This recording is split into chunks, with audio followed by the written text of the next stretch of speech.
یادەوەریەکی بچکۆلە کاریگەریەکی گەورەی هەبووە لەسەر خێزانێکی ئوستورالی، دۆزینەوەی ناونیشانی سەگێک کە لەگەڵ باوکیان لە شەڕی جیهانی دووهەم بەشدار بووە.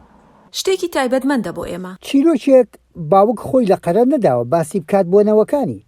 3 ساڵ دیلی لە کوێژ لە شەنگای سەنگافورە، وەک دەڵێن کەم دیل لە ڕابردوو لەوێ ڕزگاری بوو.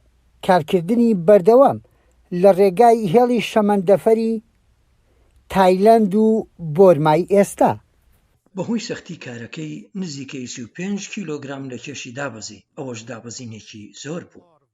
لای ئەم خوشک و برایە نۆژانکردنەوەی خانۆکەی باوکیان خێری پێوە بووە. گەڕانەوە بۆ مێژوویەکی دەستکاری نەکراو، پێکەوە باسکردنی یادگاریەکان لە زاری وێنەکانەوە. کارەباییەک کە لە خانۆکەی کاری دەکرد ئەو شتەی دۆزیەوە کە ناونیشانی سەگێکی بەسەر بوو. ئەو دەمە دەرکم بەوە کرد کە شتێکی کۆن و گرنگمان چنگ کەوتووە. سەگێکی خزمەت گوزاری جەنگ مێژوویەک دێنێتەوە سەر سفرەی ئەمڕۆ. خوشک و برا گەلێک بەو گەڕانەوەیە دڵخۆشن. ئەو بەڵگەیە خێزانەکەی کۆ کردەوە. دوای 8 مانگ لە لێکۆڵینەوە لە بەڵگەکە پێزانین بە ماندووبوونی ئەو کەسانە. بەڵگەکانی هەر ڕووداوێک مێژوویەکە بۆ نەوەیەکی داهاتوو. وەلێ ئەگەر میلەتێک قەدرزانی بەڵگە بن. یەحیا بەرزنجی دەنگی ئەمریکا.